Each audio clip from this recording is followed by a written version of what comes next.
tapat, matatag at maaasahan balitang tama at totoo lamang dito sa Pilipinas Network. Magandang araw sa ating mga kababayan sa Pilipinas at sa buong mundo. Huwag kalimutang pusuan ang video, sumubaybay at pindutin ang patingaw upang lagi kayong updated sa balita. Simulan na natin. Nakaabang ngayon ang buong mundo sa posibleng malawakang pagganti ng bansang Iran laban sa Israel matapos ang pagpaslang sa pinuno ng Hamas na si Ismail Haniyeh sa mismong teritoryo ng Tehran. Kung magpasya ang Iran na umatake, malaki ang posibilidad na sumali ang kanilang mga kaalyado sa rehiyon. Ang alyansang ito ay kilala bilang Axis of Resistance, na binuo upang labanan ang impluwensya ng Israel at Estados Unidos sa gitnang silangan. Ang Axis of Resistance ay hindi isang biglaang koalisyon. Ito ay binuo sa loob ng ilang dekada sa pamamagitan ng tuloy-tuloy na suportang pinansyal, militar at ideolohikal ng Iran. Layunin ng network na ito na magtatag ng isang nagkakaisang prente laban sa mga puwersang kanluranin. Sa pamamagitan ng estratehiyang ito, pinalawak ng Iran ang kanyang kapangyarihan ng hindi direktang nakikipaglaban sa sarili nitong teritoryo. Kabilang sa makapangyarihang alyansang ito ang grupong Hamas sa Palestine, ang Hezbollah sa Lebanon, ang mga rebeldeng Houthi sa Yemen at iba't ibang armadong grupong Shiite sa Iraq at maging sa Syria. Ang bawat isa sa mga grupong ito ay may sariling lokal na agenda sa kanilang bansa, ngunit pare-pareho silang tapat sa mas malawak na layunin ng Iran na baguhin ang balanse ng kapangyarihan sa buong rehiyon ng gitnang silangan. Tingnan natin ang malapitan ng Hezbollah sa Lebanon na nangangahulugang partido ng Diyos sa wikang Arabe. Itinatag ito ng Revolutionary Guards ng Iran noong taong 1982.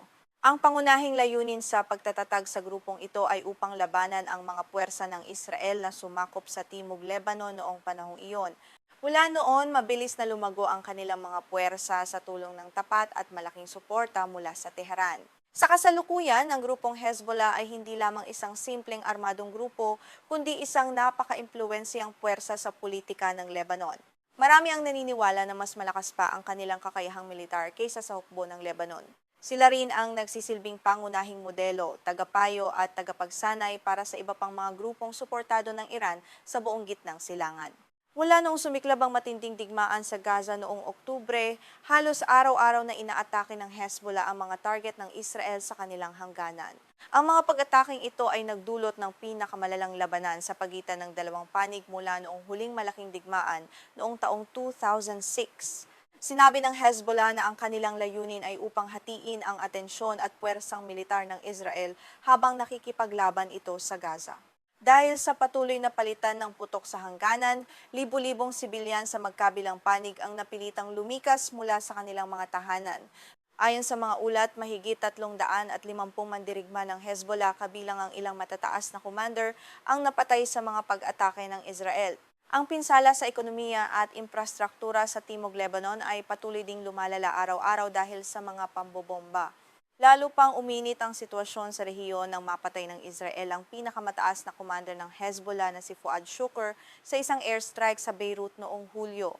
Ayon sa Israel, ito ay ganti sa isang pag-atake gamit ang rocket na pumatay sa 12 kabataan sa Golan Heights. Bagaman mariing itinanggi ng Hezbollah ang paratang na ito, naging mitsa ito ng mas matindi at seryosong banta ng isang malawakang digmaan. Dumako naman tayo sa Yemen kung saan matatagpuan ang mga rebeldeng Houthi. Nakontrol ng grupong ito ang malaking bahagi ng bansa noong nagsimula ang digmaang sibil noong 2014. Matapos makuha ang kabiserang Sanaa, napatalsik nila ang pamahalaang sinusuportahan ng Saudi Arabia na siyang pangunahing karibal ng Iran sa usapin ng pamumuno at impluwensya sa buong rehiyon ng gitnang silangan sa loob ng mahabang panahon. Ang mga Houthi ay kabilang sa sekta ng Zaidi ng Shiite Islam at matagal nang may malapit na ugnayan sa Iran. Ang digmaan sa Yemen ay nagdala sa kanila sa direktang pakikipaglaban sa Saudi Arabia at sa mga kaalyado nito sa Gulf. Bagaman nagkaroon kamakailan ng mga diplomatikong pagsisikap upang wakasan ang digmaan, nananatiling matatag ang ugnayan at suporta ng mga Houthi mula sa kanilang mga kaalyado sa Tehran. Noong katapusan ng Oktubre, opisyal na pumasok ang mga Houthi sa labanan sa Gaza sa pamamagitan ng paglulunsad ng mga drone at missile patungo sa Israel. Noong Nobyembre, pinalawak pa nila ang kanilang operasyon sa pamamagitan ng pag-atake sa mga barkong pangkalakal sa Red Sea. Sinabi nila na ang kanilang mga target ay ang mga barkong pagmamay-ari ng Israel o patungo sa mga daungan nito bilang suporta sa mga Palestinian. Ang mga pag-atake sa Red Sea ay nagdulot ng malaking pagkagambala sa pandaigdigang kalakalan dahil isa ito sa pinakamahalagang ruta ng paglalayag sa pagitan ng Europa at Asya. Dahil dito naglunsad ng mga airstrike ang Estados Unidos at Britanya laban sa mga target ng Houthi sa Yemen. Bilang tugon, idineklara ng mga Houthi na target na rin ng kanilang mga missile ang mga barkong Amerikano at Briton. Ayon sa mga ulat ng Reuters mula sa ilang mapagkakatiwalaang mapagkukunan, may mga commander mula sa Revolutionary Guards ng Iran at Hezbollah na nasa Yemen upang tumulong sa paggabay sa mga pag-atake ng Houthi sa mga barko. Bagaman mariing itinanggi ng Iran at ng mga Houthi ang impormasyong ito, naniniwala ang maraming eksperto sa militar na may malalim na koordinasyon at pagtutulungan sa pagitan ng mga grupong ito. Samantala sa Iraq, ang mga armadong grupong Shiite na may ugnayan sa Iran ay naging makapangyarihang puwersa matapos ang pagsalakay ng Estados Unidos noong taong 2003. Sa paglipas ng mga taon, nakabuo sila ng mga milisya na may libo-libong disiplinadong mandirigma. Ang mga grupong ito ay may malaking impluwensya hindi lamang sa seguridad kundi maging sa takbo ng politika at pamahalaan sa loob ng Iraq. Isang koalisyon ng mga armadong paksyon na tinatawag na Islamic Resistance in Iraq ang nagsimulang umatake sa mga puwersang Amerikano sa Iraq at Syria noong nakaraang Oktubre. Ayon sa kanila, ang layunin ng kanilang mga operasyon ay upang tumugon sa opensiba ng Israel sa Gaza at upang labanan ang presensya ng mga sundalong Amerikano na nakatalaga sa rehiyon ng Gitnang Silangan. Huminto ang mga pag-ataking ito matapos mapatay ang 3 sundalong Amerikano sa Jordan noong Enero dahil sa isang pag-atake gamit ang drone. Nagbunsod ito ng matitinding airstrike ng Estados Unidos bilang ganti. Upang maiwasan ang mas malaking pinsala at direktang digmaan laban sa Iran, iniulat na hiniling ng pamunuan ng Quds Force ng Iran sa mga milisya sa Iraq na pansamantalang ihinto ang kanilang mga operasyong militar.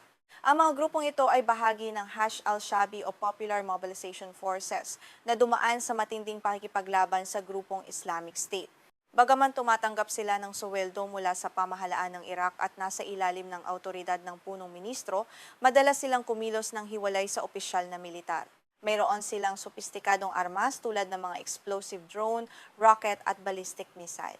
Sa Syria naman, ang pamahalaan sa pamumuno ni Pangulong Bashar al-Assad ay bahagi rin ng Axis of Resistance. Bagaman hindi sila direktang sumasali sa kasalukuyang labanan, ang teritoryo ng Syria ay naging pangunahing entablado ng digmaan. Dito nagaganap ang mga palitan ng putok sa pagitan ng mga grupong suportado ng Iran at ng mga sundalong Amerikano, pati na rin ng mga puwersang militar ng Israel. Madalas na target ng mga airstrike ng Israel ang mga pasilidad at tauhan ng Iran sa loob ng Syria. Isa sa pinakamalalang insidente ay ang pag-atake sa gusali ng konsulado ng Iran sa Damascus noong Abril. Bukod dito, marami ring miyembro ng Hezbollah ang napatay sa Syria dahil sa mga operasyon ng Israel. Ang ganitong sitwasyon ay nagpapakita na ang Syria ay nananatiling isang napakamapanganib na larangan ng digmaan sa rehiyon. Sa pangkalahatan, ang Axis of Resistance ay nagpapakita ng isang malawak at organisadong network na handang kumilos kapag nanganib ang interes ng Iran. Kung magpasya silang maglunsad ng isang sabay-sabay at koordinadong pag-atake, maaaring humantong ito sa isang malawakang digmaan. Patuloy naming babantayan ang mga kaganapang ito rito lamang sa inyong pinagkakatiwalaang balita sa buong mundo. Isang nakababahalang babala ang lumabas ngayon mula sa gitnang silangan.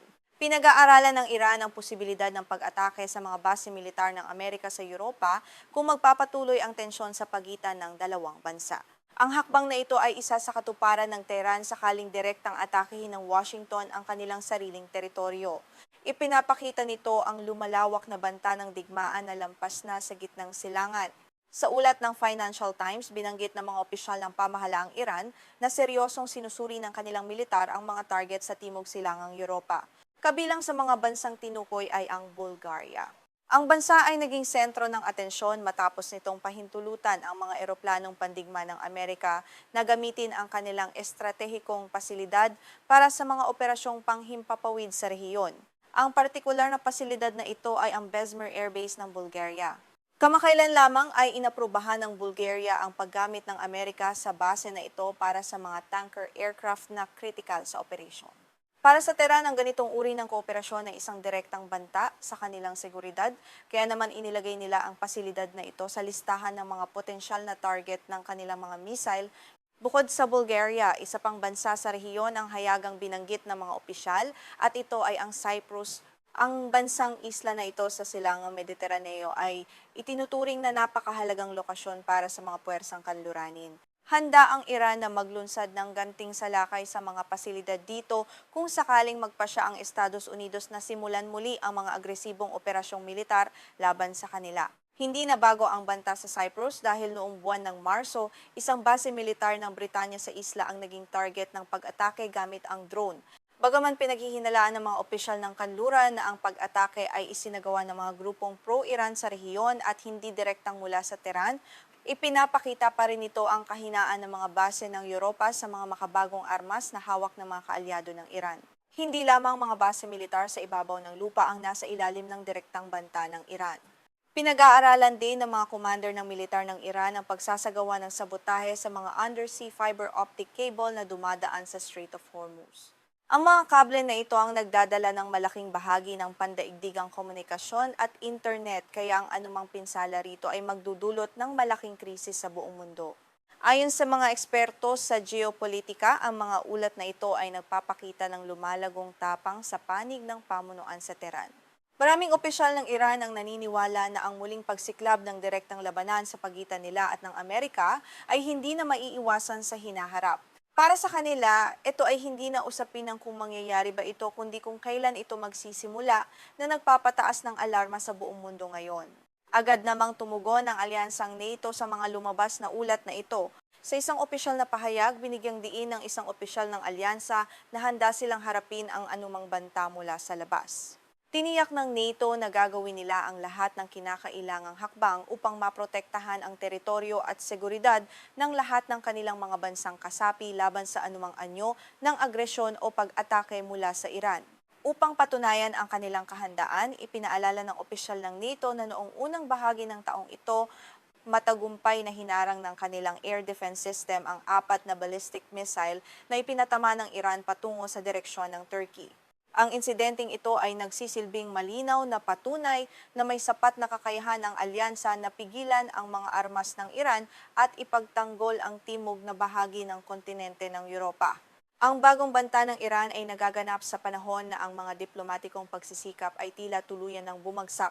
Ang mga negosasyon upang muling buksan ang mga talakayan ukol sa Strait of Hormuz ay kasalukuyang nakatigil at walang pag-unlad. Walang anumang senyales ng pag-uusap sa pagitan ng magkabilang panig na nagiiwan sa rehiyon sa isang napakadelikadong sitwasyon kung saan ang kaunting pagkakamali ay magpapasiklab ng giyera. Lalo pang naging komplikado ang sitwasyon matapos magpatupad ng mga pagbabago sa pamunuan ang kataas-taasang leader ng Iran na si Ayatollah Ali Khamenei. Noong nakaraang linggo, itinalaga niya ang ilang kilalang hardliners sa mga pinakamataas na posisyon sa pambansang seguridad at militar. Ang hakbang na ito ay malinaw na senyales na mas pinipili ng Tehran ang komprontasyon kaysa sa anumang diplomatikong solusyon sa hinaharap. Sa panig naman ng Amerika, walang nakikitang pagnanais na makipagkasundo sa kasalukuyan.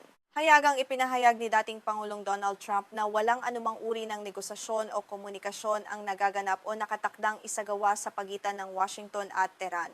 Ang kawalan ng bukas na linya ng komunikasyon ay lalo nang nagpapataas ng panganib ng maling kalkulasyon mula sa magkabilang panig sa gitna ng matinding tensyon.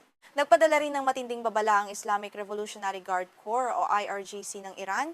Sinabi ng kanilang mga opisyal na kung sakaling magkaroon ng ganap na digmaan, hindi lamang ang mga base ng US sa gitnang silangan ang kanilang aatakehin. Plano nilang palawakin ang kanilang saklaw at targetin ang mga pasilidad ng Amerika na mas malayo pa, kabilang ang mga nasa Europa na magdadala ng digmaan sa kanlurang bahagi ng mundo. Direkta ring nagbanta ang IRGC sa pamahalaan sa London hinggil sa kanilang suporta sa militar ng Estados Unidos. Ayon sa kanilang, anumang bansa na nagpapahintulot sa Amerika na gamitin ang kanilang mga base militar upang maglunsad ng atake laban sa teritoryo ng Iran ay ituturing na kaaway ng bansa.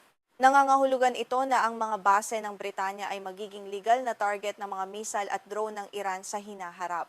Ayon kay Siddharth Kaushal, isang mananaliksik mula sa Rusi sa Britanya, ang banta ng mga missile ng Iran sa Europa ay isang totoong panganib, ngunit may limitasyon pa rin sa ngayon. Ipinaliwanag niya na bagaman may kakayahan ang Iran na gumawa ng pinsala, ang kanilang abot-tanaw ay nakadepende pa rin sa uri ng teknolohiya ng missile na kanilang gagamitin laban sa mga modernong sistema ng depensa ng kanluran sa kasalukuyan. Ipinaliwanag pa ng eksperto na maaaring gamitin ng Iran ang kanilang mga intermediate range ballistic missile tulad ng Sereng Shahab upang targetin ang mga pasilidad ng Amerika sa timog silangang Europa. Gayunpaman, may hirapan ang Tehran na magdulot ng malaking pinsala sa mga target na mas malayo pa rito dahil sa limitasyon ng kanilang gabay sa missile at sa matibay na sistema ng depensa ng NATO sa buong rehiyon. Sinabi ng mga pinagkukunan ng impormasyon na ang magiging tugon ng Iran ay nakadepende sa mga susunod na hakbang ng Estados Unidos. Naghahanda ang Tehran ng mga plano para sa malawakang ganti kung ipatutupad ni Trump ang kanyang banta na atakehin ang mga infrastruktura sa loob ng Iran. Matatandaang nagbanta si Trump na wawasakin ang mga tulay o planta ng kuryente ng Iran kapag may inataking barko sa Strait of Hormuz. Binigyang diin ng isang opisyal mula sa Iran na walang itatakdang limitasyon ang kanilang bansa sa kanilang magiging tugon kung magpapatuloy ang agresyon ng Amerika. Sinabi niya na ipagtatanggol ng Iran ang sarili sa anumang paraan kahit mga hulugan ito ng pagpapalawak ng digmaan sa labas ng rehiyon na ito at pag-atake sa mga kaalyado ng Amerika sa Europa na nagbibigay ng tulong militar sa Estados Unidos ngayon.